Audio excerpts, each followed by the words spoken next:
வணக்க மக்களே, அன்பு மக்கள் அத்தனை பேருக்கும் அன்பு வணக்கம். ஊழலை உதை, உண்மையை விதை, அதுவே அன்பு தேசம் கொள்கை கோட்பாடு. என்னையா நடக்கு தமிழ்நாட்டுல? என்ன நடக்கு? ஒரு நல்ல முதல்வர், தமிழ்நாட்டுல ஒரு நல்ல மனிதர், தமிழ்நாட்டு மக்களுக்காக நல்லது செய்ய விட மாட்டீங்களா? எதுக்கு எடுத்தாலும் பிரச்சனையா? எவனை பார்த்தாலும் பிரச்சனையா? உங்களுக்கு என்னையா பிரச்சனை? தலைவலியா, வயிற்று வலியா, வேற ஏதோ பிரச்சனையா? மாத்திரை எத்தனை வாங்கி போடுங்க ஐயா. எதுக்கு ஐயா தமிழ்நாட்டுல நீங்க புலம்புறத பார்த்து மக்கள்லாம் உங்களை வெளியே சொல்ல முடியாது. ஏ ராசா, ஏ ராசா, எங்க இருக்க ராசா?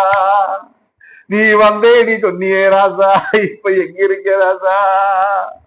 1000 ரூபாயா கொடுத்தியே, ஓட்டுக்கு 1000 ரூபாய கொடுத்தியே, நான் உனக்குத்தான் ஓட்டு போடணும்னு நினைச்சையா, நீ ஊதாரி பையன்னு உனக்கு போடாம விட்டுட்டையா, நல்லா இருப்பையா, அந்தால பேருயா, 20 தொகுதி பக்கம் வந்துடாதையா, ஐயா ஐயா அப்படி இன்னைக்கு மக்கள்லாம் பாம்போல மனசுக்குள்ள குமரிட்டு இருக்காங்க. மார்க்கண்டேன் ஒரு சாமானிய மனுஷனா இருந்தா கூட மன்னிச்சு விட்டுலாம்.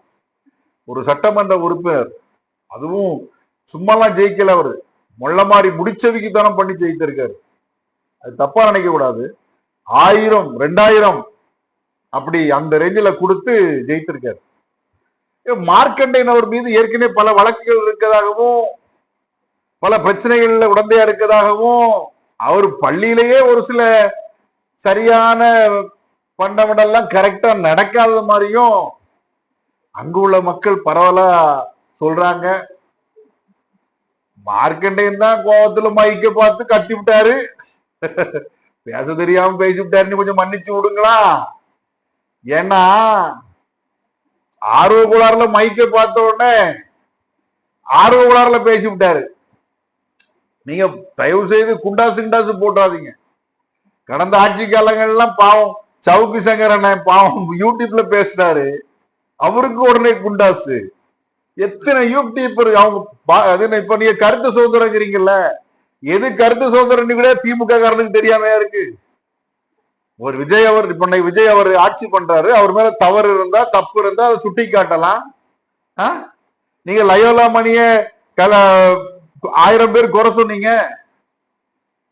புத்தக சேகரிப்பு குடோன்ல போய் லயோலா மணி அந்த பார்வையிட்ட போது அங்கெல்லாம் கட்டடங்கள்லாம் ஒளி எடுத்திருந்திருக்கு.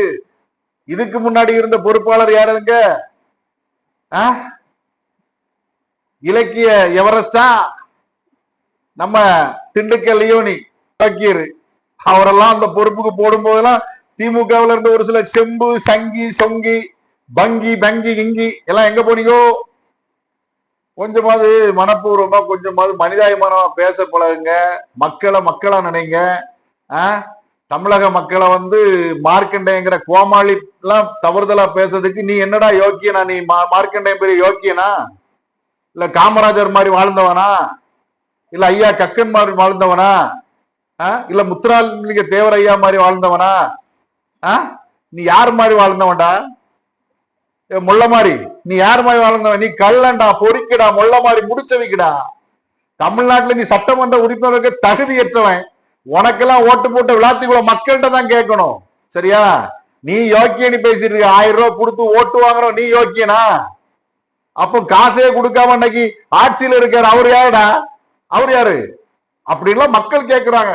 நான் கேட்க நீங்க நினைக்கிறீங்களா? அம்மா கேட்க மாட்டாங்க, நீங்க வேற. அதுதான் ஒரு சில கதைகள் உண்டுலாங்க. நம்ம அண்ணன் ஒரு முன்னாள் முதல்வர் ஸ்டாலின் அவரு சீமான் கட்சியை அழிக்கணும்னு பிளான் பண்ணி 4 கல்யாண வீட்டுல காடு கொடுக்க வச்சு சீமானை பேசி இது பண்ணி சீமான் கட்சியை முடிச்சு விட்டுறாரு. ஏன்னா திமுக அழியும் போது தான் மட்டும் அழியக்கூடாது, தமிழ்நாட்டில் தாவேக்காவை தவிர்த்து அத்தனை கட்சியை அழிக்கணும்னு திமுக பிளான் பண்ணி சீமானுக்கு முதல்ல கொக்கி போட்டு, ஏன்னா பூவோட நார் சேர்ந்தா என்ன ஆகும்? மணக்கம். வேற டேஷோட டேஷ் சேர்ந்தா என்ன ஆகும்? அதுதான். இந்த மாதிரிப்பட்ட சூழ்நிலையில இந்த தமிழகமே என்ன பண்ணி இன்னைக்கு உள்ள நிலைமைக்கு எப்படியே தத்தளிச்சுட்டு இருக்குதான் சொல்லணும். ஏன்னா திமுக இன்னைக்கு நாட்டை ஆண்டிருந்தா இந்த நாடு தமிழ்நாடு கடல்ல மூழ்கி இதுக்குள்ள மேல அவ்வளவுதான். அதை மூழ்காம காப்பாத்திக்கிட்டு இருக்கிறது நம்முடைய பாசமிகு முதல்வர் விஜய் அவர்கள் என்று சொன்னால் உண்மையிலே அது அவ்வளவு பெரிய பெருமிதமாக இருக்கு. என் அன்பு மக்கள் அத்தனை பேருக்கும் அன்பு வணக்கம். நன்றி.